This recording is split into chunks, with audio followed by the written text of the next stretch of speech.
Welcome to the Energy Perspectives podcast. I'm Monika Simoes, the CEO and founder of Energy Dialogues, and I am here today with Greg Beard, who is the director of the Office of Energy Dominance Financing at Department of Energy.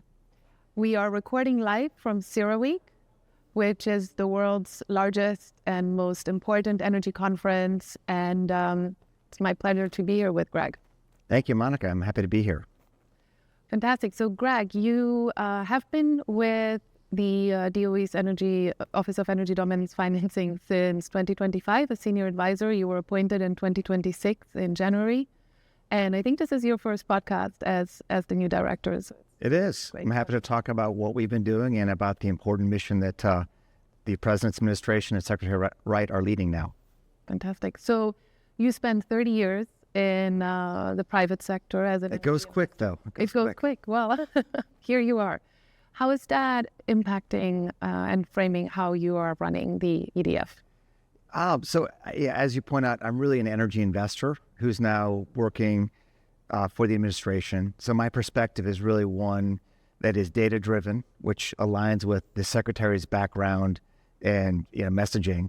So we really don't want to do things that are politically driven, that don't really benefit Americans for the long term. And we have a massive course correction that we are implementing now. So I think that the biggest change is using data to make decisions that really aligns with policy, which is for the benefit of all of us. You spent the last year restructuring what the office looks like. What does that process look like? How is it different now? How is the office different now from what it was just a year ago? Yes, that's a great question. So I think as has been reported, there was a wave of closings and commitments made after election night and before Inauguration Day. And the Secretary rightly pointed out that due to protect taxpayers, we need to review every one of those loans. And the context of that is really post-IRA, the Inflation Reduction Act. This isn't heavily reported, but that created a massive bubble in certain commodities and pricing. It's like lithium, for example, went from about $10,000 a ton up to nearly $90,000 a ton. And many of EDF's, that's our new name, the old name was LPO. Many of those loans and commitments were underwritten in this bubble period. So it would be reckless not to look at every one of those loans just to make sure that they can be repaid, because this is not a grant office, it's a loan office. And so that's what we did. Every one of the loans we studied, and about 30 billion of them were either canceled or withdrawn.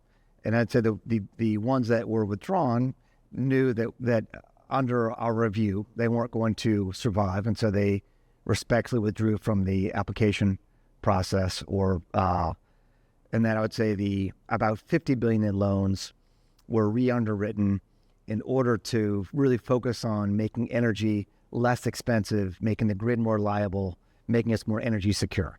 So I think that's a question that was not asked in the prior administration. I think that they're really focused, which is their prerogative, just on carbon reduction without considering the impact on energy pricing or reliability, or winning AI, and it wasn't as much a factor in the last administration. So we asked, hey, for every loan, what will the impact of these projects, of the related projects, be on pricing, on energy security?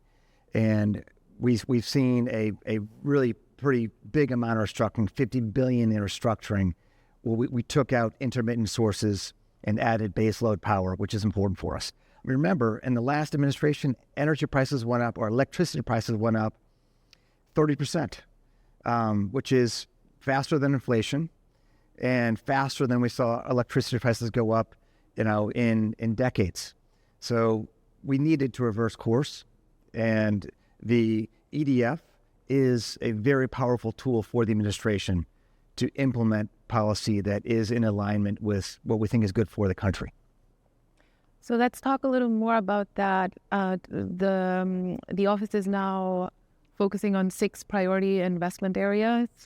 What are those? And then what do those tell us about the administration's focus Yeah, so I think one of the big focus areas is nuclear. And I think you've seen a lot of executive orders and comments from the Secretary that support the nuclear renaissance in the U.S., which we are seeing now. I think it's been talked about even this morning.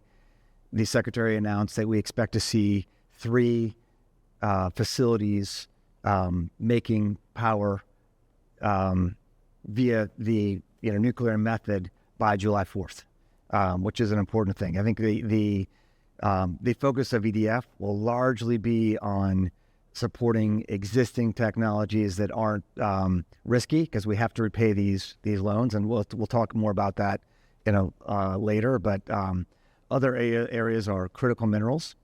So you've seen China is a formidable adversary, and they have spent decades on administering their plans to dominate certain critical minerals that can give them leverage that we really have just given them. So I think we collaborate with other departments, including DOW, the Office of Strategic Capital. And I would say, hey, there are critical minerals that are so urgent that DOW will invest and address those. I think where our focus area is areas where China is in maybe year 10 of a 20-year plan to essentially help, maybe deindustrialize or not allow us to participate in certain commercial activities, like aluminum smelting. You can see, over the decades, what has happened to our capacity there. So expect us to be active in areas where we can cut China off at the pass halfway through their plan, but it's not so urgent that DOW involvement is needed. Another area is hydrocarbons. So if you looked at who would have been willing to invest in a coal plant or coal operations I think it was essentially a prohibited activity for commercial banks. It turns out it's still a massive portion of our electrical production. It's needed to make steel. And so we should not be giving up on what has been a great source of base load power and a big igniter of our industry for 100 plus years.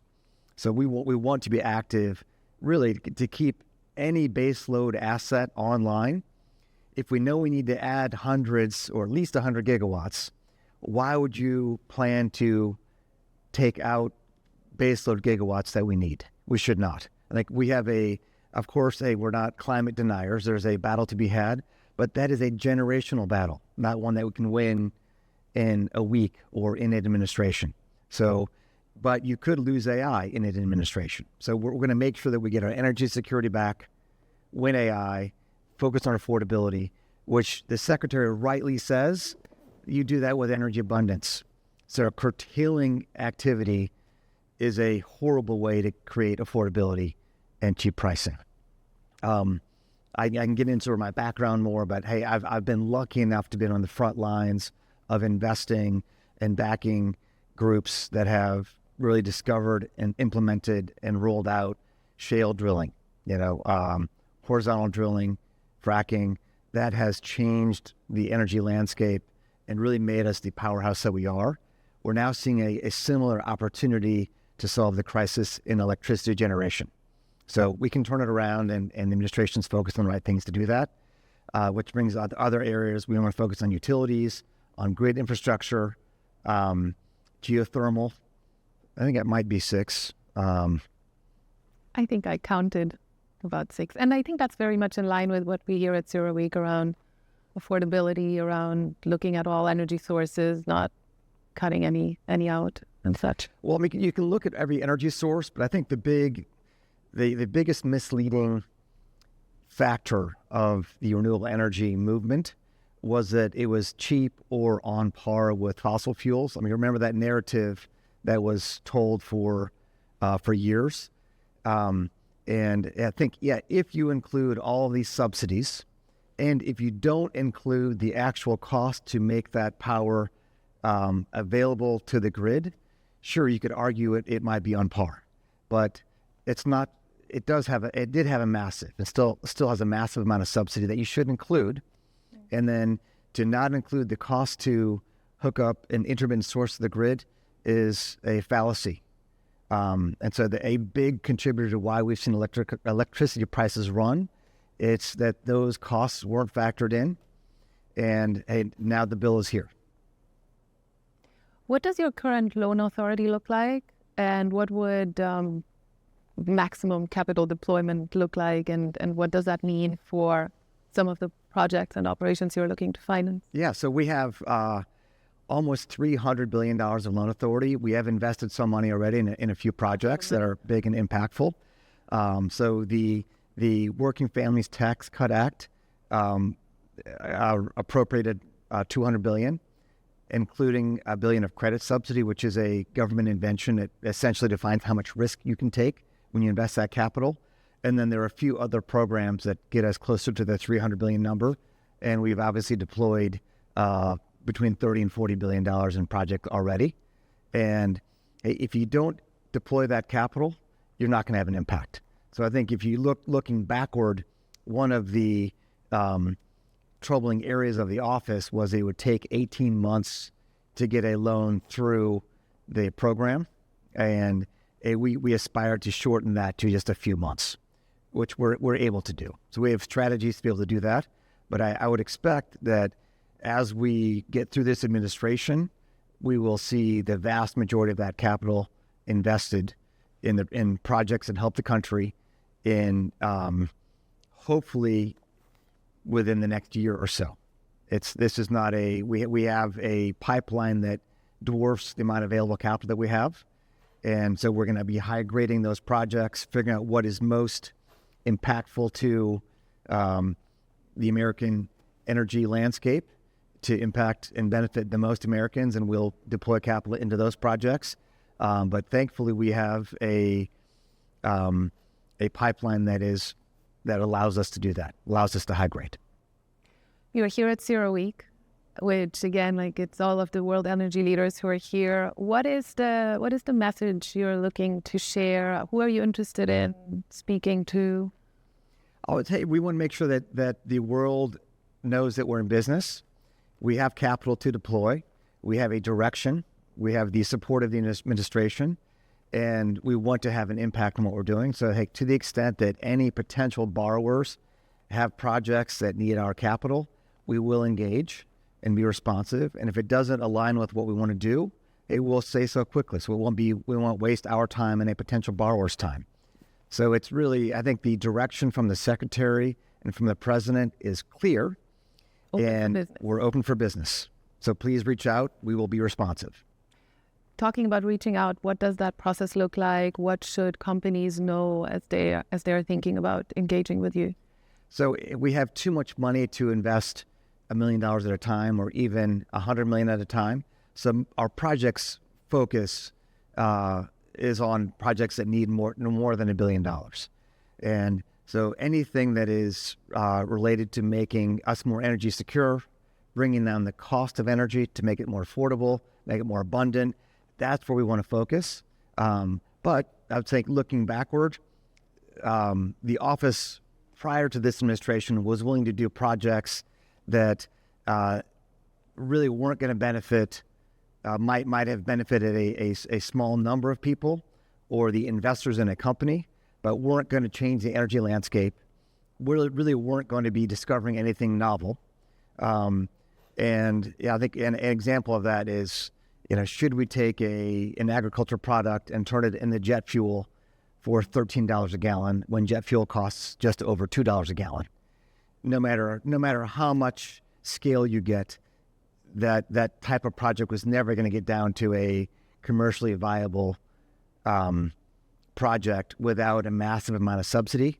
So I'd say to any potential lender, if you want to borrow money just to take advantage of government subsidy, it's not for us. We want to do projects that will actually impact and benefit all of us without those subsidies. Let's do things that are commercial, as we have a very commercial, very active, very competitive fossil fuel business. That's a great way to make jet fuel for between $2 and $3 a gallon. We don't need to create businesses that just get government subsidy. It's not where we want to spend time. Long term, what does success look like? What do you mean by long term? 3 to 5 years? So I think one thing that we've already been successful in doing is really the secretary has changed the dialogue. And that really was, the dialogue was, hey, let's just do things that are focused on carbon reduction. And there was a very effective lobby and interest groups that convinced a generation that it was such a crisis that we had to act. And the money followed. We had created a massive bubble, and that has burst. So in a way, success is already happened, and that the dialogue has been changed. There are data-driven realists and pragmatists that are now being listened to. Like even the authors of books, like, hey, Bill Gates is now acknowledging, hey, maybe I was wrong. Very liberal states, my home state of New York has a governor that is now acknowledging that you have to be pragmatic in adopting energy solutions. You could just look, like, we do not want to follow California and Europe, where energy prices are, triple what the national average is. That has been described by the Secretary as a human impoverishment program. So I think we now have already succeeded in changing the dialogue, and the policies are now in place to get us back on track. And our office is really the implementation tool to accelerate that and help make that happen more quickly. So hey, we are fast followers of the administration policy and have the direction. And hey, in that way, we're just a deployment office but the hard work of changing the dialogue, as we all know, that was a multi-decade effort that wasn't data-driven, even though they espoused to be. Like the quote of, hey, the science is decided. Science is never decided. You're always studying, always using the data. And that's what this office and this administration and our department, that's what we do.